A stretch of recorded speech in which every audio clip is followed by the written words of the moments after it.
Uma boa noite a todos vocês. Nós estamos no nosso encontro aqui sobre sinais e saídas. Nosso objetivo é estudar profecias bíblicas e alguns assuntos atuais e temas bíblicos em gerais também. Então, o grupo não segue um roteiro bem específico. Nós acabamos já de estudar Daniel e Apocalipse. E também no nosso primeiro encontro, um ano e meio atrás, a gente estudou sobre Daniel capítulo 11, principalmente. E hoje a gente no encontro vai conversar um pouquinho sobre esse último movimento americano, esse último acontecimento nos Estados Unidos da América, principalmente com relação ao assassinato do Charlie Kirk e os desdobramentos que vêm ocorrendo desde então. Já há 13 dias, né, que ocorreu esse assassinato. Vamos conversar um pouquinho sobre Bíblia também, para contextualizar o que é a impressão que temos sentido aí e percebido do nosso dia a dia aqui, né? Sobre esse olhar profético aí. Para a gente começar, vamos fazer uma oração e logo em seguida a gente começa e ao final da nossa conversa aqui você pode também levantar a mão aí e participar com alguma pergunta se quiser, tá bom? Vamos orar. Senhor eterno Deus, nós agradecemos ao Senhor por esta noite e a oportunidade que o Senhor está nos dando de nos reunirmos de maneira virtual para conversarmos a respeito dos acontecimentos presentes à luz das Escrituras sagradas. Eu peço ao Senhor que nos batize com teu Santo Espírito, perdoe os nossos pecados, conduza-nos no caminho da verdade, livra-nos de todo mal. É o que lhe rogamos em nome do nosso Senhor e Salvador, Jesus Cristo. Amém. Amém. Bom, a primeira coisa que eu quero destacar do texto bíblico, quando a gente entra nesse assunto mais atual sobre esses acontecimentos, principalmente aí com relação, contextualizado à morte do Charlie Kirk, a primeira coisa que me vem à mente é 2 Timóteo, capítulo 3, versos 1 principalmente até os versos 1 ao 5, tá? Diz assim: Sabe, porém, isto, nos últimos dias sobrevirão tempos difíceis, pois os homens serão egoístas, avarentos, jactanciosos, arrogantes, blasfemadores, desobedientes aos pais, ingratos, irreverentes, desafeiçoados, implacáveis, caluniadores, sem domínio de si, cruéis, inimigos do bem, traidores, atrevidos, enfatuados, mais amigos dos prazeres do que amigo de Deus, mais amigos dos prazeres que amigos de Deus, tendo a forma de piedade, negando-lhe, entretanto, o poder. Foge também destes. Então, esse é um grupo de pessoas as quais eu coloco dentro do Reino do Sul, né, do Rei do Sul.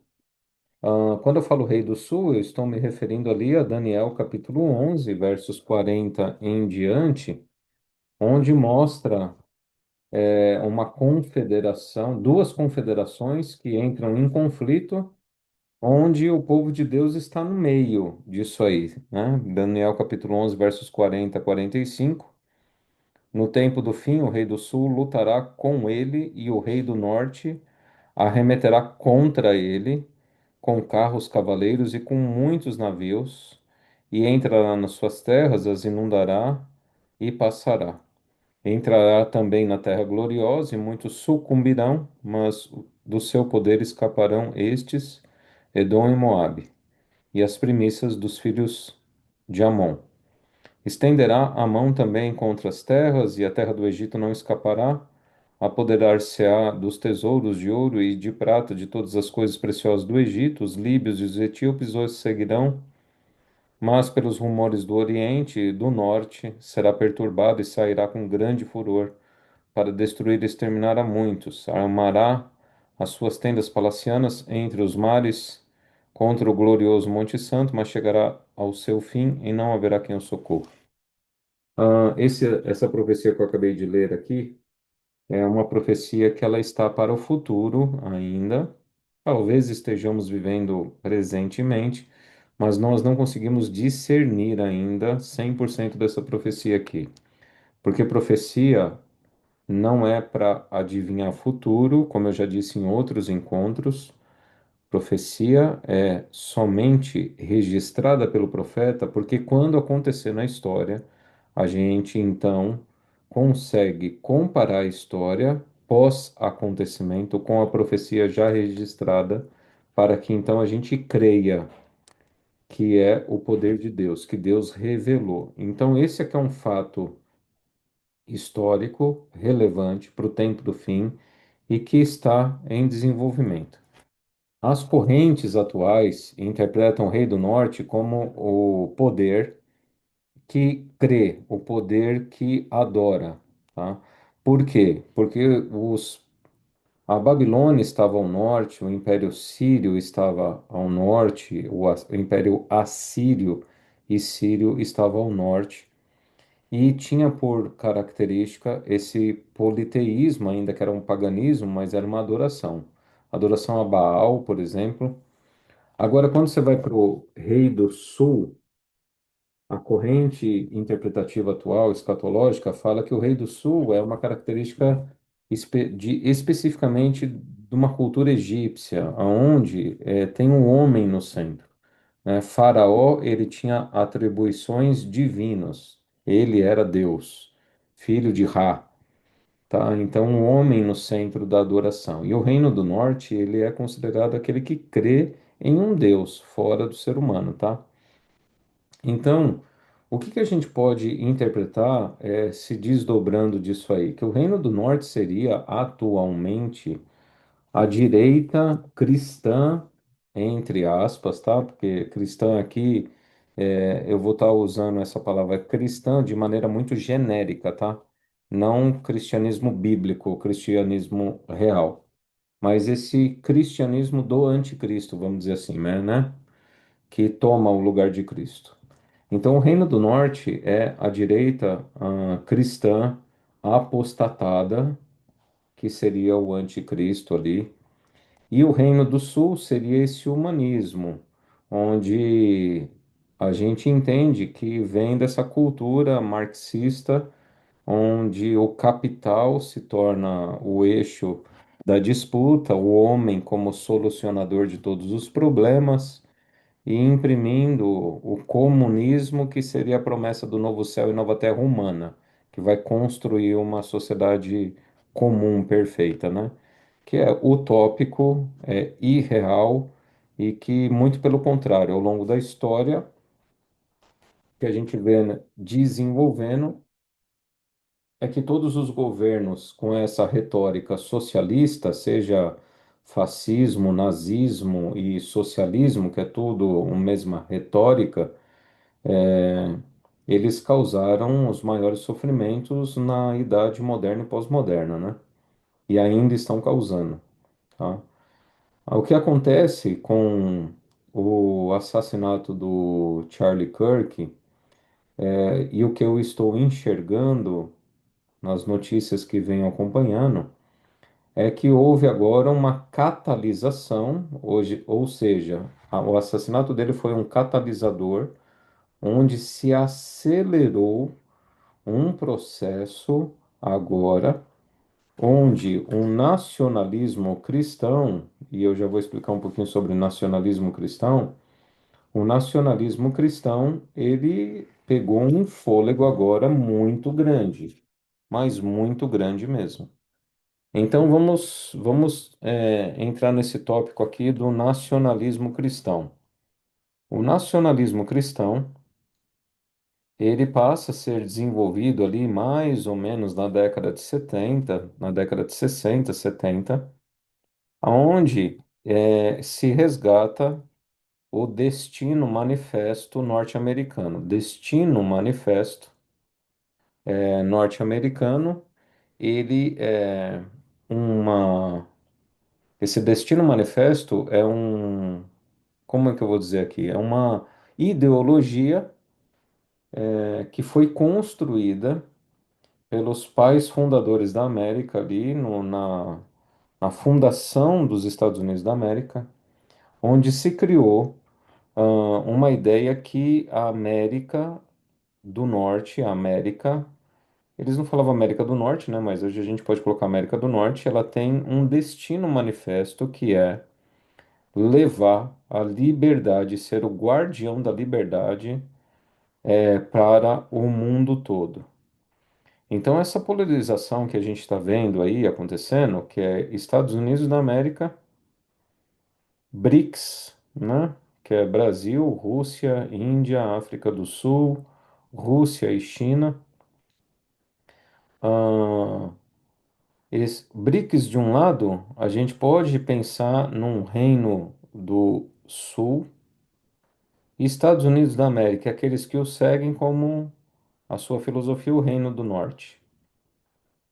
Tem a aparência do cordeiro, fala como dragão, né? A profecia diz, né? Então, lembre-se aí que o poder persecutório principal e final é esse poder que aparece lá em Apocalipse, no capítulo 13, que fala que vi ainda outra besta emergir da terra, possuía dois chifres, parecendo cordeiro, mas falava como dragão.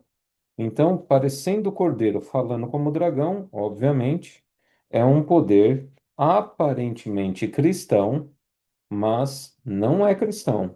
Ele tem uma aparência de cristianismo. Ok. Então, eu estou falando do nacionalismo cristão aqui, para você acompanhar a ideia. Então, o nacionalismo cristão é um movimento dentro do cristianismo norte-americano que surge ali pós Segunda Guerra Mundial e onde ele vai resgatar esse destino manifesto, onde se construiu uma ideologia que os Estados Unidos da América é uma terra escolhida por Deus para levar liberdade e prosperidade para o mundo todo, tá? Lembrando que os Estados Unidos da América, ele foi fundado através de pessoas que fugiram da perseguição católica apostólica romana da Europa e de toda a monarquia e poder clerical e governamental da Europa que perseguiu os protestantes e eles fugiram para os Estados Unidos da América. Cria-se então essa ideia de destino manifesto, onde os Estados Unidos da América é a terra da liberdade e que levará essa liberdade para o mundo todo, tá? De fato, prosperaram, né, como se tornaram superpotência única. E aí o nacionalismo cristão, ele surge pós Segunda Guerra Mundial, que resgata esse destino manifesto, mas com uma radicalização do cristianismo. Não só uma radicalização religiosa, tá? Quando eu estou falando de nacionalismo cristão, apesar de ter cristão no nome, você precisa entender que eu estou falando de política. Logicamente que tem religião por trás, mas é política principalmente, tá? Então a aparência é de cordeiro, mas o discurso é de dragão.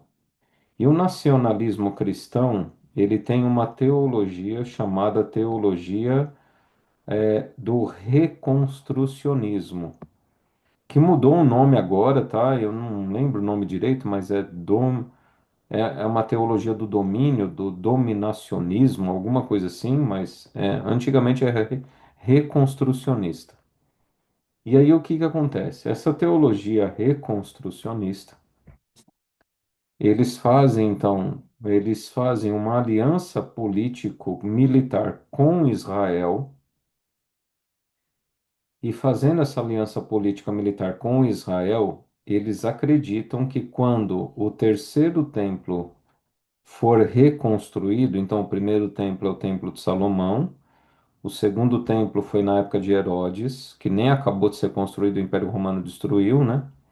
E o terceiro templo seria num futuro próximo, que quando esse terceiro templo fosse reconstruído, for reconstruído, a teologia do reconstrucionismo fala que o Messias vem. Então eles acreditam que aí as correntes interpretativas se dividem, tá? Então não pense só num único bloco, em um único movimento. Mas eles acreditam, então, na sua maioria, que quando o terceiro templo for reconstruído, vai acontecer alguns movimentos. A igreja será arrebatada, e aí alguns acreditam no arrebatamento da igreja, outros não acreditam, mas em geral, os cristãos serão arrebatados. Vai acontecer a grande tribulação, que é um conflito real, onde o anticristo vai tentar tomar o poder e Cristo vai vir. Os judeus aceitarão o Messias, Jesus Cristo, como Messias. E aí então haverá uma grande conversão, o evangelho será proclamado em meio à grande tribulação, então vem o juízo final. Aí essas questões escatológicas se diversificam nas suas interpretações, mas em geral o ponto aqui que eu estou querendo dizer é no movimento político. O que que acontece? Grande grupo dentro do governo Trump hoje, eles são desses reconstrucionistas, desses cristãos que creem que os Estados Unidos da América precisa assumir um papel onde ele ajude numa, entre aspas, pacificação do Oriente Médio, ainda que eles não acreditam nessa pacificação total, que vai ter no meio de tribulação, mas que dê condições para a reconstrução do terceiro templo. Esse é os reconstrucionistas. O que que acontece? Com a morte do Charlie Kirk, esse movimento, ele vai perdendo fôlego, tá? Da década de 60 para cá, ele foi perdendo fôlego, ele foi retomando fôlego nos últimos aí 5 ou 10 anos. De reconstrucionistas, eles passaram a se denominar nacionalistas cristãos, ou os cristãos nacionalistas, tá? Eles mudaram porque o reconstrucionista na década de 70 e 80, eles tiveram. Se levantou uma visão muito negativa deles, não à toa, tá? Pelo discurso fanático religioso deles, eles acabaram então tendo uma visão muito negativa popular e o mudou o nome para nacionalistas cristãos. Só que agora, nesse ano, eu já vi duas entrevistas onde eles falam assim: nós não somos mais, pelo menos interlocutores desse movimento, tá? Interlocutores desse movimento falaram assim: nós não somos nacionalistas cristãos, nós queremos agora ser chamados de internacionalistas cristãos. Talvez essa é uma nova nomenclatura entre eles, que ainda vai começar a aparecer com mais frequência. Então, só fiz um resumo histórico aqui para você entender que reconstrucionistas, nacionalistas cristãos e agora mais recentemente internacionalistas cristãos é um grupo de evangélicos norte-americanos que creem que é papel dos Estados Unidos da América garantir a reconstrução do terceiro templo lá em Jerusalém para que o advento do Messias aconteça. Eu não sei se você acompanhou, mas agora, se não me falha a memória, no domingo ou ontem, houve uma manifestação de judeus ortodoxos lá em Nova York, onde eles fizeram uma passeata pacífica, eles fizeram uma passeata contra Benjamin Netanyahu, falando contra a guerra ali em Gaza, tal, mas a ideia dos ortodoxos é que os ortodoxos, eles fazem uma interpretação bíblica que o Messias só virá se os gentios estiverem pisando na Cidade Santa. Então, os próprios judeus ortodoxos, eles são contra a construção do terceiro templo, porque na escatologia deles, o Messias só virá se os gentios estiverem pisando, calcando aos pés a cidade santa, Jerusalém. Só que dentro dos judeus ortodoxos também não é todo mundo que pensa a mesma coisa. Assim como há várias igrejas cristãs, há várias linhas judaicas de interpretação. E tem alguns judeus ultra-ortodoxos, chamados ultra-ortodoxos, esse grupo, que eles têm uma interpretação escatológica que bate de encontro, que combina com os nacionalistas cristãos, ou seja, que o terceiro templo precisa ser reconstruído para que então o Messias venha. O que que acontece? O Charlie Kirk, então, ele foi, não que ele era, ele flertava, tá? Muito com o nacionalismo cristão, mas ele não era um nacionalista cristão, tá? Charlie Kirk flertava por causa das ideias, que eram muito próximas, mas ele já vinha começando a criticar essa guerra que acontecia ali em Gaza, tá? Nós não vamos entrar em muitas teorias das conspirações aí, né? Mas a Candace Owens, que é a melhor amiga do Charlie Kirk, ah, ela vem dizendo que o assassinato dele foi político por conta dele não ter, por ele ter iniciado uma crítica a isso, sobre a guerra. Chegou-se a falar aí em números que foi oferecido dinheiro e muito dinheiro para ele defender a guerra entre Israel e Gaza, tal, e eu não estou entrando nesse mérito aqui. Eu penso que não é só espiritual o negócio, o bem contra o mal, mas não adianta você querer enquadrar, né? Todo um grupo todo dentro do bem, outro grupo todo dentro do mal. A grande Babilônia é um perigo. No final, o que divide as pessoas boas dos maus, os bons dos ímpios, é aqueles que guardam os mandamentos de Deus e têm o testemunho de Jesus, tá? A profecia fala dessa maneira. Então, o Charlie Kirk, vamos fazer aqui, então,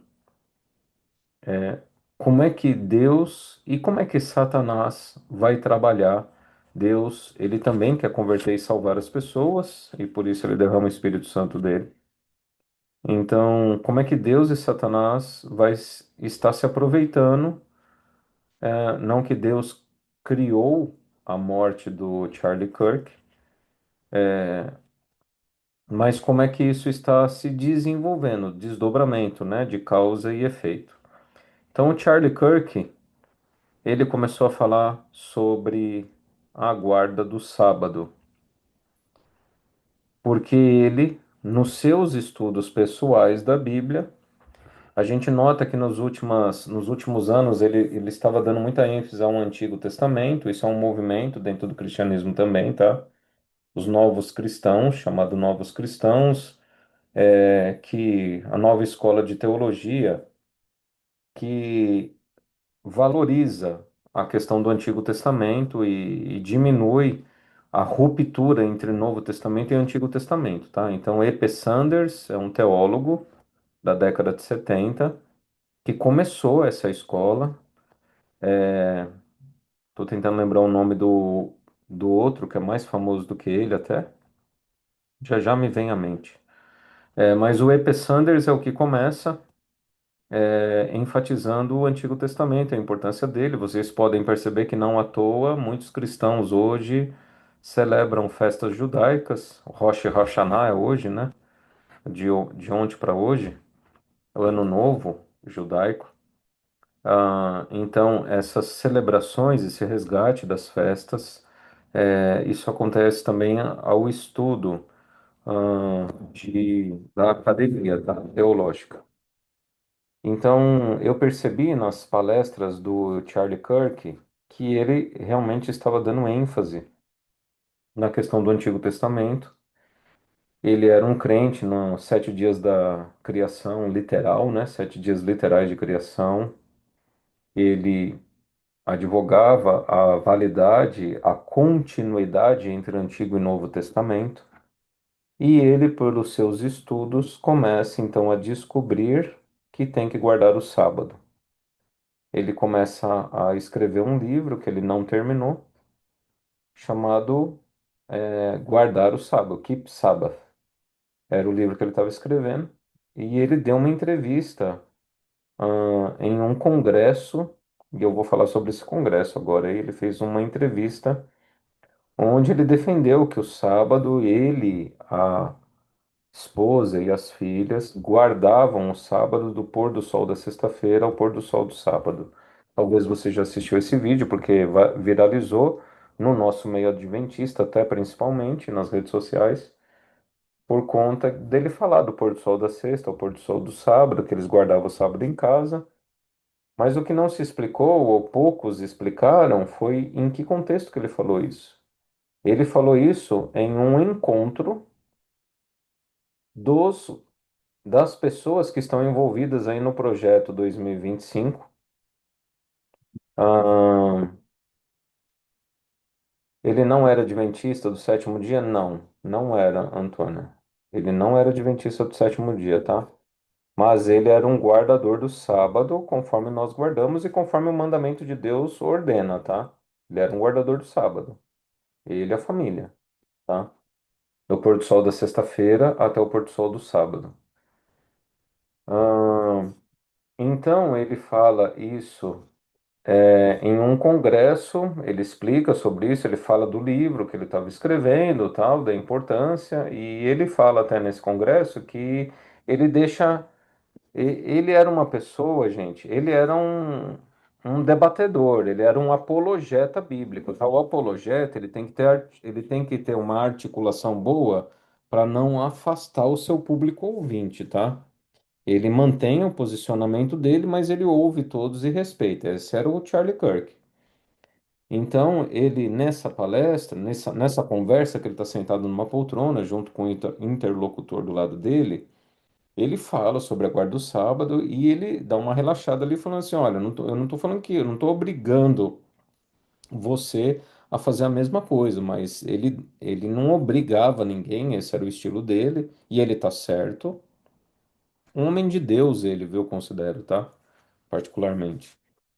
E ele, então, fala assim, na fala dele, fala assim: olha, eu não estou obrigando que você deva fazer isso, mas está escrito na Bíblia, mandamento de Deus, e é extremamente importante você fazer isso, tal. E aí, a esposa dele, depois apareceu um outro vídeo da esposa dele, a Érica, falando que ele nem usava redes sociais. Ele tem um vídeo dela falando que ele deixava o celular afastado dele, ele pegava o celular só depois do pôr do sol do sábado, e aí ela fala nesse vídeo que ele tinha mais de 900 mensagens, quase 1.000 mensagens para responder naquela noite lá depois do pôr do sol. E que isso fazia muito bem para a família de estar longe do celular, da tecnologia e tal. Fica a dica, tá? Porque eu concordo que nós deveríamos usar muito menos o celular. Aliás, deveria usar menos o celular durante até a semana e quase nada, só em emergência mesmo nas horas do sábado. Fica a dica aí, tá? Enfim, é nesse contexto que Charlie Kirk morre. Logicamente que estão politizando a morte dele. Ele é um catalisador político. Como eu disse, Deus e Satanás vai trabalhar no que está acontecendo, né? Deus, ele quer convencer as pessoas do pecado, da justiça e do juízo. Essa é a obra do Espírito Santo. E, logicamente, que a gente deve conversar e raciocinar sobre o que acontece, né? Agora, o que que eu enxergo? Então, primeira coisa é que está se politizando a morte dele. A morte dele não foi política. A morte dele é uma morte espiritual. É a guerra entre Jesus Cristo e Satanás. E Satanás o matou. Satanás se utilizou de pessoas, sim, radicais de esquerda, e que é o Reino do Sul, como eu disse, né? Parece essa categoria do Reino do Sul, mais humanista, filosofia materialista, humanista, que vai atacar e vai fazer com que o Reino do Norte desça. Qual que é o problema aqui, gente? Você, como um cristão bíblico, precisa entender essa profecia, porque eu vejo as pessoas cristãs se polarizando nesses polos esquerda versus direita, e acontece que lembre-se que o Reino do Norte e o Reino do Sul, eles entram em conflito e a terra gloriosa sofre, a Palestina sofre, ou seja, o povo de Deus sofre. Então, o povo de Deus, ele não está conectado nem com o Reino do Norte, esse internacionalismo, né, como eles estão dizendo agora, o nacionalismo cristão. O povo de Deus não está aliado a isso e também, muito menos, ainda que tenha mais afinidade a essa direita, por causa dos conceitos bíblicos de valores judaico-cristão, mas também muito menos ligado ao sul, a esse socialismo, essa cultura, marxismo cultural.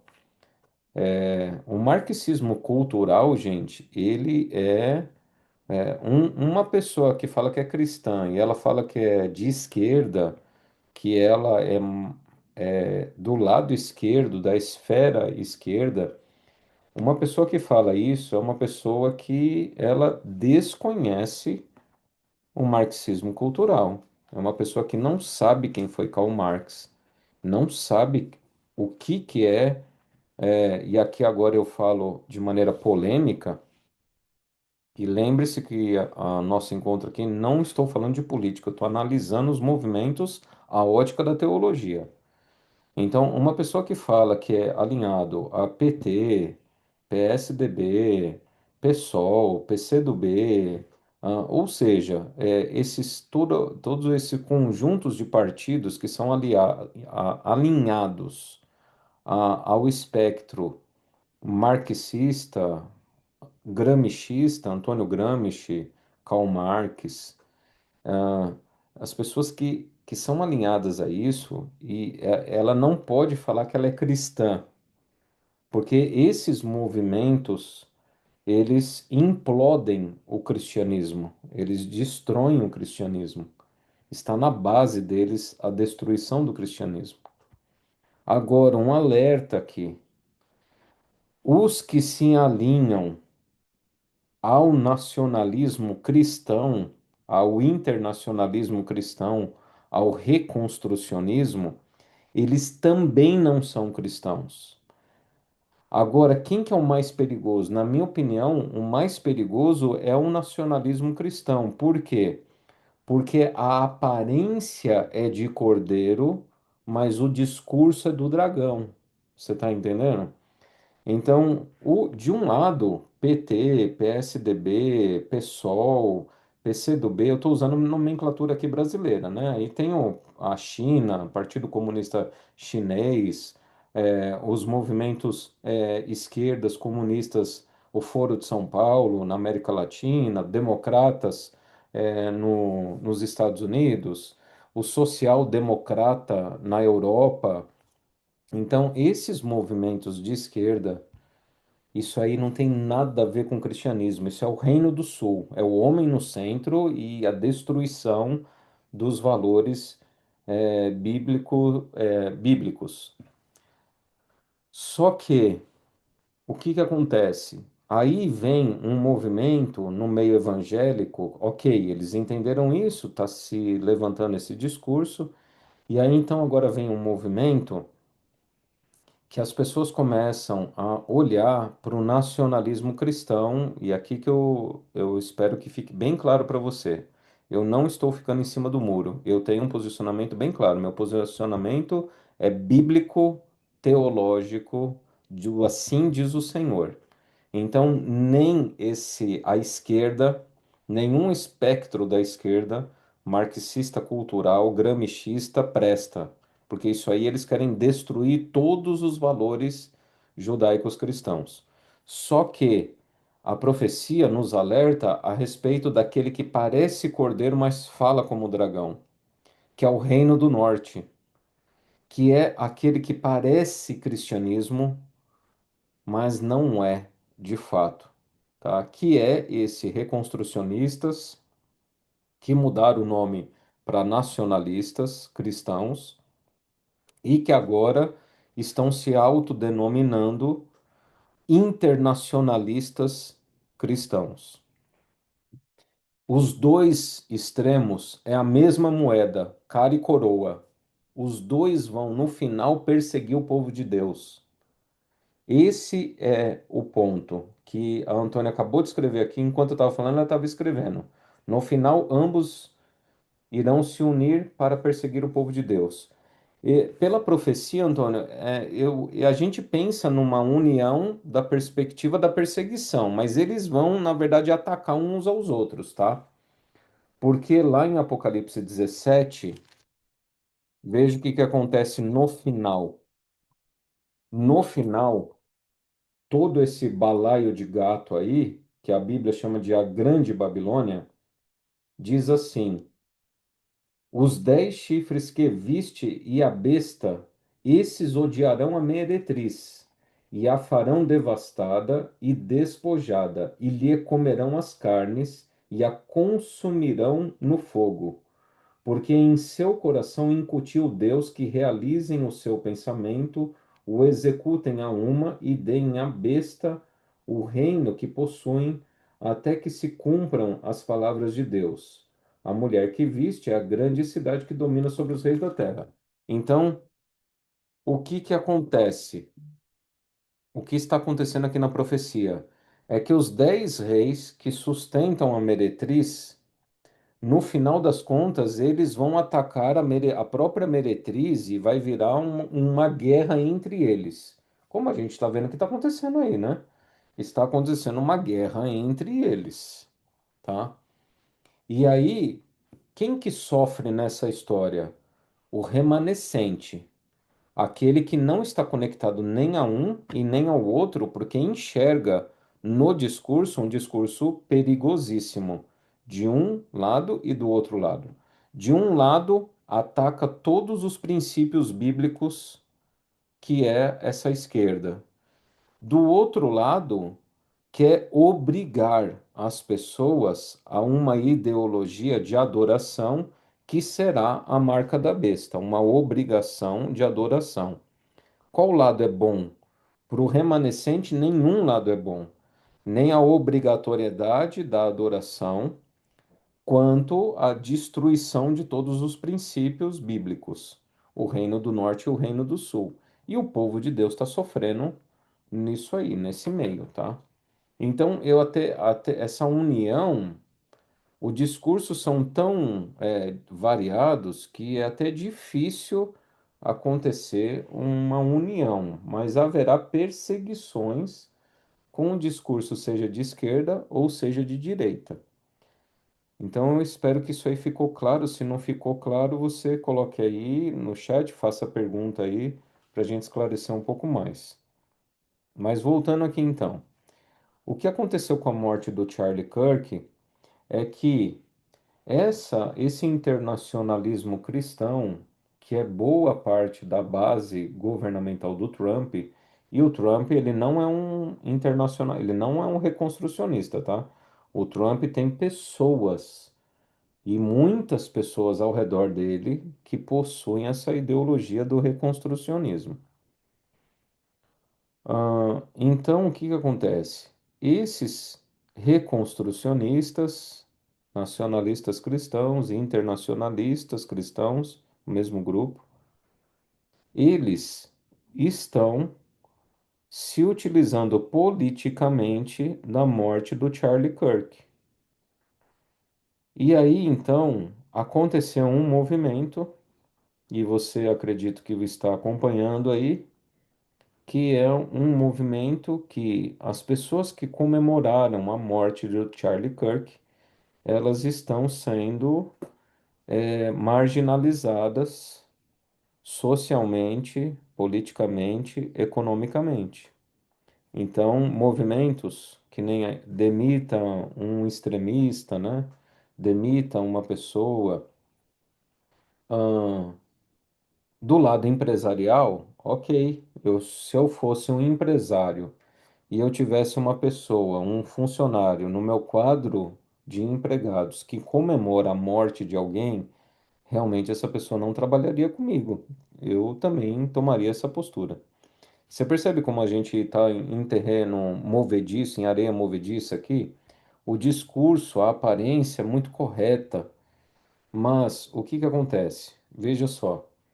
Começa-se então uma ideia agora de vamos cancelar e vamos demitir e vamos marginalizar pessoa que tem essa ideologia X, Y, Z. Agora eu vou trazer mais para o campo entre. Você percebe essa guerra? Então, pessoas que auto se declaram de direita. A esquerda está marginalizando, está fazendo que nem o Sleep Giants, por exemplo, que é uma ONG, né?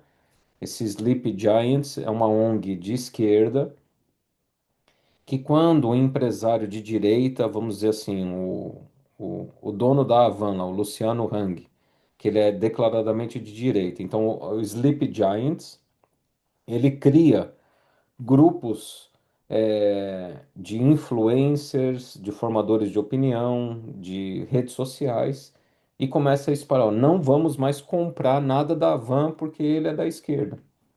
E aí esse grupo da direita também faz a mesma coisa com funcionários e empresários da esquerda. O que que está se avolumando na ideia? O que que está se formando no consciente? Bom, se fulano é ligado a alguma ideologia, vamos cancelar ele. Vamos cancelar a vida social dele, a vida econômica, a vida dele como pessoa. Vamos cancelar. Nos mais extremos, vamos matar, que é o que está acontecendo. Nos extremos, né? No extremo do extremo. Então, você já pegou a ideia aí, né? Porque tanto da esquerda quanto da direita já se forma no subconsciente dos dois grupos que aquele que diverge da minha ideia, eu cancelo ele e marginalizo ele. Ele não vai poder nem comprar e nem vender. Então, essa ideia vem se formando. A Lei Magnitsky, uma lei que foi criada em 2000, ali na início da década de 2010 ali, e começou a ser aplicada mais forte em 2017, ali 2012, 2017, e agora a gente tá, eu pelo menos estou tendo conhecimento por conta do Alexandre de Moraes e agora a esposa e outros aí que estão sendo colocados nessa lista, que é o quê?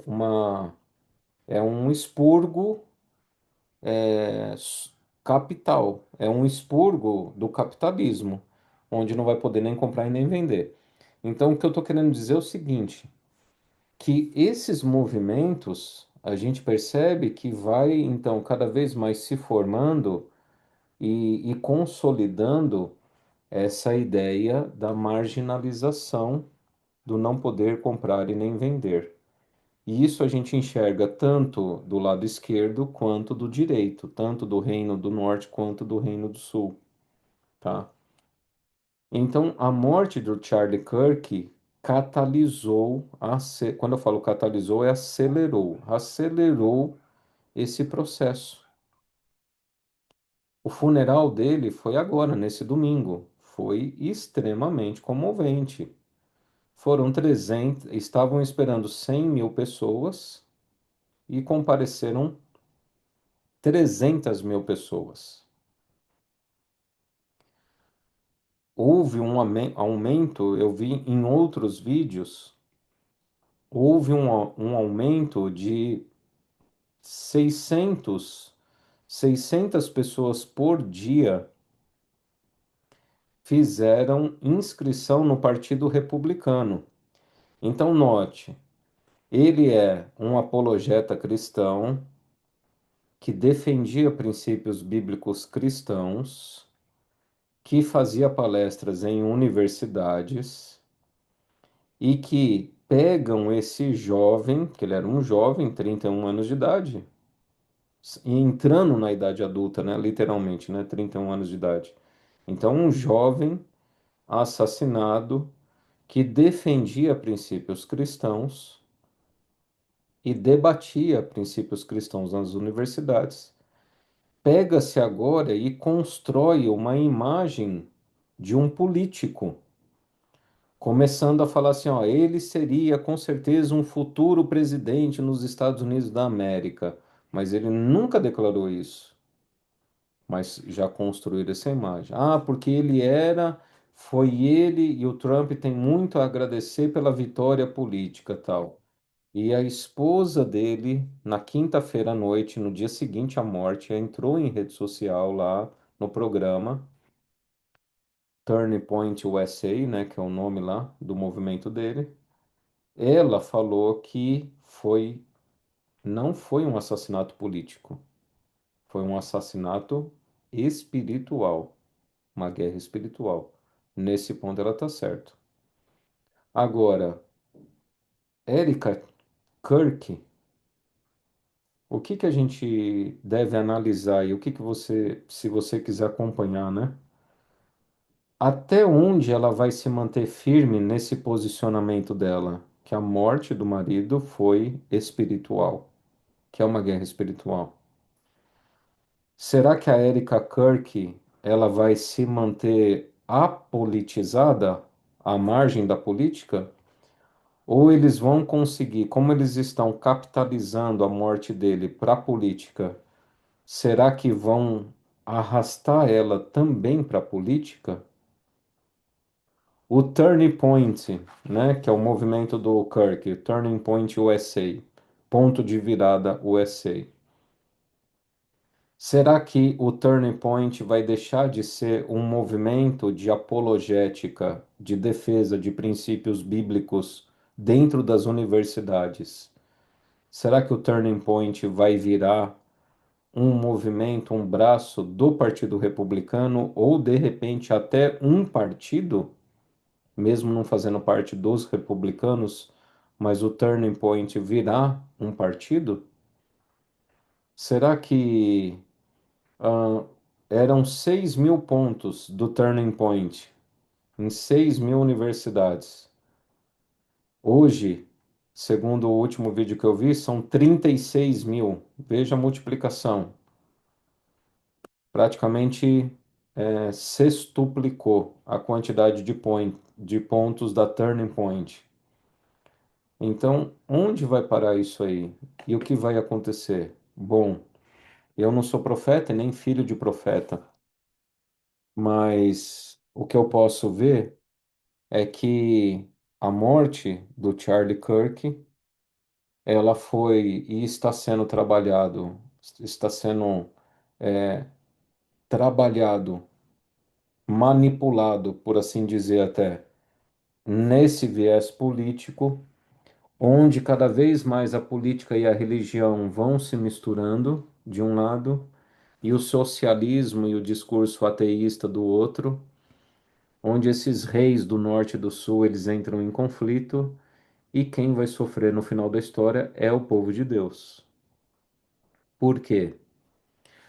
Porque, de um lado, você encontra o discurso ateísta ecológico para a guarda do domingo.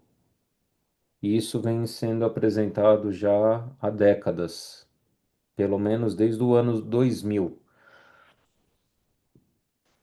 Do outro lado, você vê um movimento político, judeu cristão político, não bíblico, mas judeu cristão político, não bíblico. Entenda a diferença. Que vai falar sobre a guarda do domingo em aspectos do resgate da moralidade da sociedade, da moral da sociedade. Então, para o povo de Deus, que guarda os mandamentos de Deus, o sábado bíblico,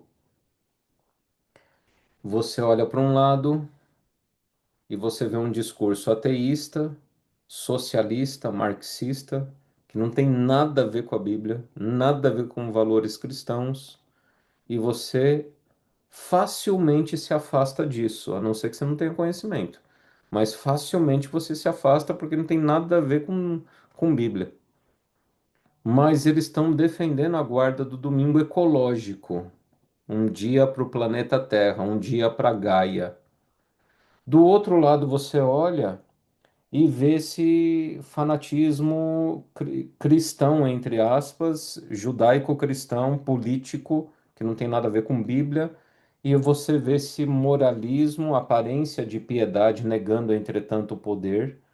E aí também fala sobre guarda de domingo, com o projeto 2025, os nacionalistas cristãos aí e tal. Nesse meio está o povo de Deus, que muitos estão sendo varridos, tá? Eu vejo muitos sendo sugados para um lado e para o outro, que é triste de ver isso. Pessoas que são sugadas para um lado e para o outro estão pessoas que estão perdendo discernimento espiritual, embasamento bíblico, fidelidade a Deus e somente a Deus, e estão querendo entrar no discurso do dragão. E é dragônico os dois lados.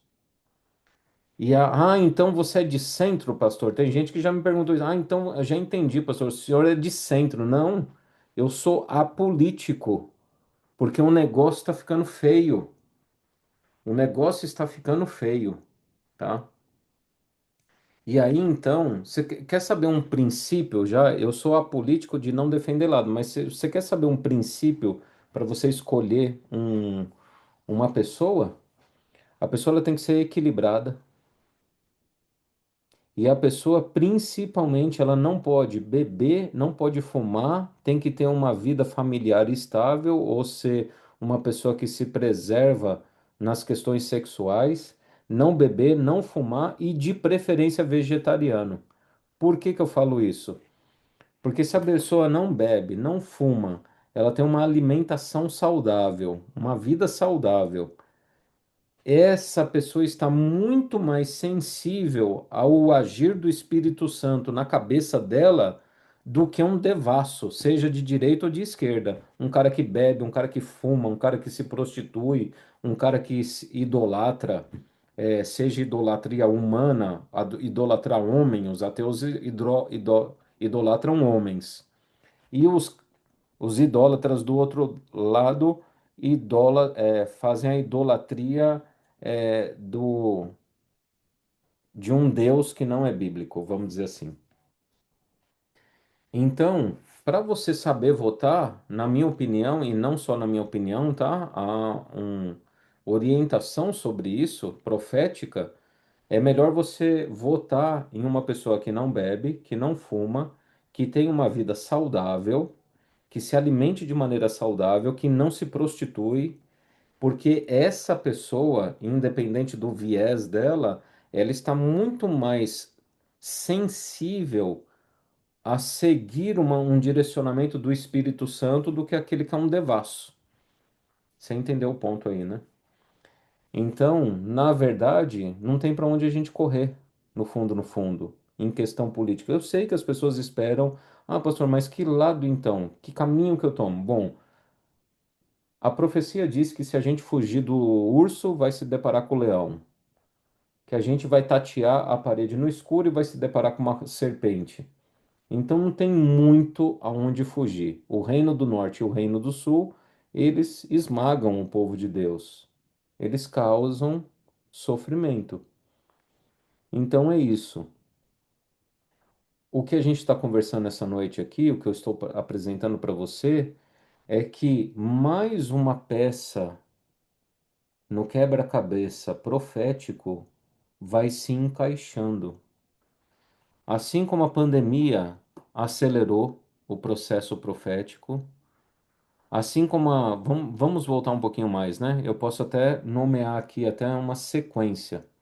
Assim como a queda das Torres Gêmeas em 2001 acelerou, assim como o tsunami lá na Indonésia em 2004 acelerou, assim como o furacão Katrina em 2005 e o furacão em 2008 na costa leste dos Estados Unidos acelerou, assim como a crise financeira de 2008 e a crise pandêmica em 2019 e 20 acelerou, a morte do Charlie Kirk acelerou ainda mais. Então, imagina um carro saindo de 20 por hora e com esses acontecimentos que eu coloquei aqui, marcantes, esse carro está saindo de 20 por hora e hoje ele está andando a 150 por hora.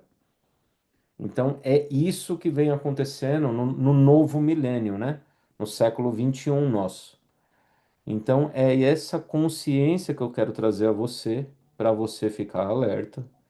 E o temor do Senhor é o princípio da sabedoria. Então, muito cuidado para você não cair no mesmo erro lá dos judeus na época de Saul. Nós queremos um rei igual os pagãos têm rei. Porque tem muito cristão hoje que está querendo escolher rei para governar. E o nosso governador é Jesus Cristo. Ele é o Rei dos Reis e o Senhor dos Senhores. Então você tem que tomar muito cuidado em não cair no canto da sereia dos dois lados.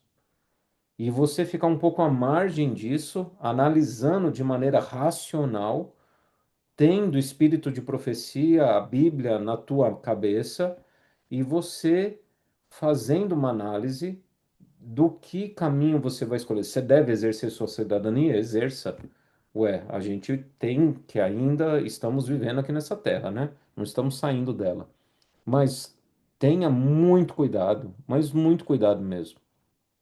O Charlie Kirk, ele está sendo agora, e vai criar, é natural, assim fizeram com Martin Luther King Jr., assim fizeram com JFK e outros grandes homens que morreram. Charlie Kirk vai ser construído agora uma figura heróica dele, com um discurso que muitas vezes ele nem pensava nisso e nem falava disso, mas vai se construir dentro da pessoa dele uma figura que a gente percebe que, deixa eu só colocar carregador aqui.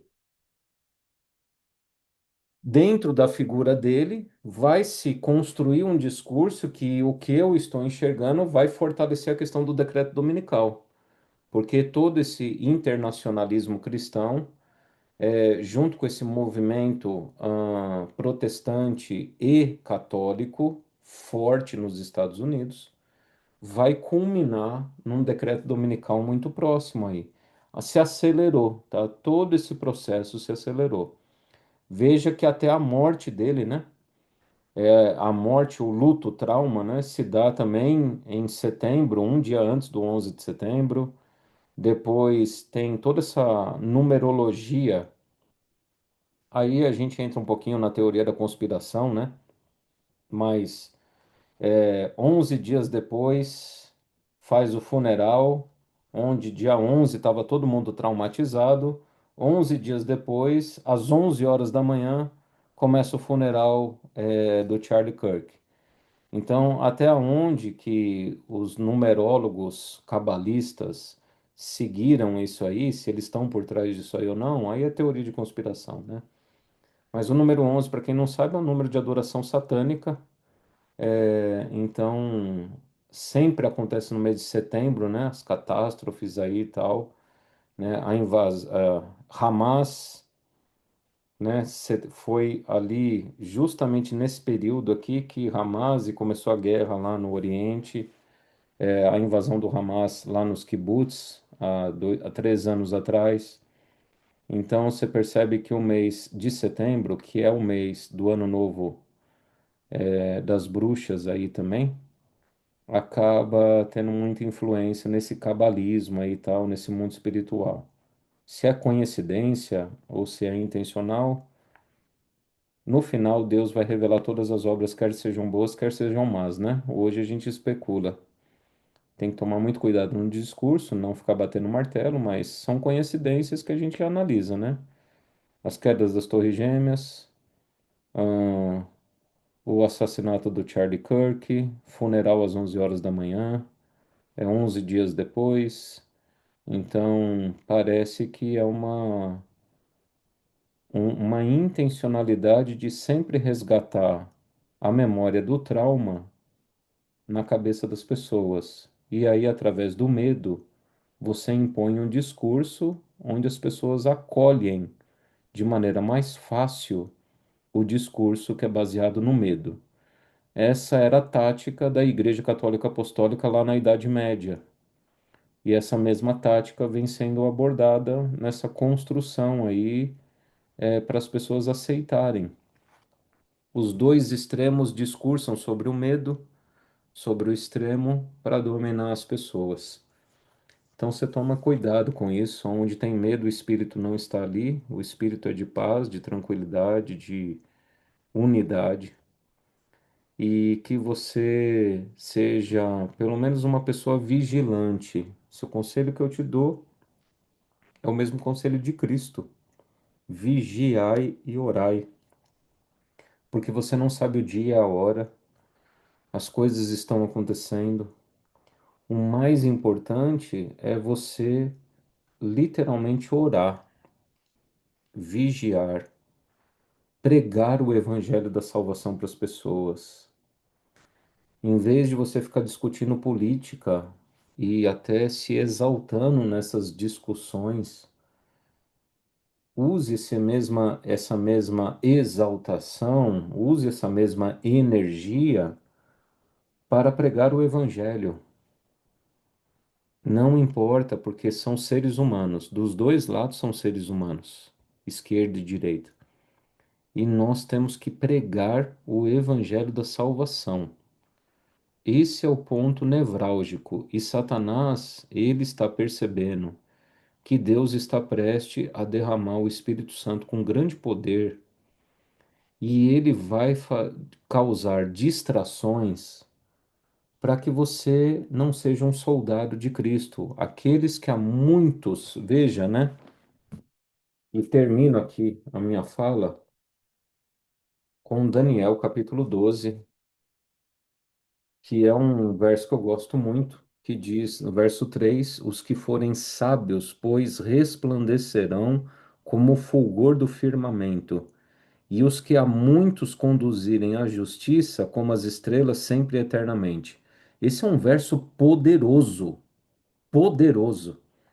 Então, em vez de você querer ficar esmiuçando, né? Eu volto nos nossos encontros, eu sempre volto nessa retórica minha aqui. É importante a gente ficar antenado? É importante. É importante eu discernir o que está acontecendo? É importante. Mas não é o mais importante. Sabe o que que é o mais importante? O mais importante, porque Daniel queria entender e Deus falou: Daniel, você não vai entender que a profecia não é para os seus dias. Então, o que foi declarado aqui? Os que forem sábios, pois, resplandecerão como o fulgor do firmamento, e os que a muitos conduzirem à justiça, como as estrelas, sempre e eternamente. Então, é importante eu saber o tempo que eu estou vivendo? É importante. É importante eu ter um discernimento? É. Mas o mais importante do que isso é eu levar o evangelho para todo mundo, a todas as nações, para o fim vir. Então eu tenho que ser sábio, eu tenho que discernir o tempo que eu estou vivendo, mas o principal da obra, o chamado de Deus para mim e para você, é resplandecer com o fulgor do firmamento, conduzindo as pessoas à justiça e seremos então eternamente como as estrelas, viveremos eternamente com o Senhor. Então a pregação do evangelho é o mais importante de tudo. E é o que eu admiro no Charlie Kirk. Então, qual que é o legado do Charlie Kirk para mim? Ele era um jovem que era assediado constantemente para entrar em partido político, para se candidatar, para fazer movimento político, e ele tinha um senso de missão muito claro. A minha missão é converter universitários. A minha missão é ficar dentro dos campos universitários e apresentando a verdade bíblica, apresentando Jesus para eles. Eu não quero me candidatar, eu não quero ir para Washington, eu não quero cargo público, eu quero anunciar a verdade bíblica nos campos universitários. E ele morreu pela causa dele. O legado principal dele foi esse. E talvez, digo aqui, talvez assim, é um talvez bem grande, tá? Eu penso que permitiu, Deus permitiu a morte dele para preservar esse legado dele, porque ele seria muito, muito, muito assediado, porque ano que vem é ano de eleição. Então é muito assédio na cabeça da pessoa, é muita pressão, e Deus olhou para aquele jovem e falou: Olha, esse rapaz já está há 13 anos pregando. Esse rapaz já apresentou a minha verdade para milhões de pessoas. Ele já combateu o bom combate. Então, ele já cumpriu aquilo, e o legado que ele deixa. Então, Deus ainda, na minha opinião, é misericordioso e sempre é. E antes de ver um soldado se contaminar, de repente ele coloca para dormir, sabe lá, né? Aquele eventos lá, por exemplo, do rei Ezequias, né? Que clamou para ser curado daquela ferida e no final acabou ficando pior. Era melhor ter morrido antes. Então, eu penso dessa maneira, né? Charlie Kirk deixou o legado dele, mostrou que o mais importante era a pregação do evangelho, era assediado por políticos, sim, participava, sim, de debates, mas a prioridade dele sempre foi apresentar nas universidades Jesus Cristo e a palavra de Deus. Talvez esse seja o ponto positivo do legado dele que a gente deva levar para a nossa vida. Conversas políticas, conversas ideológicas, a gente pode ter essas conversas e deve ter até, mas isso não é o mais importante.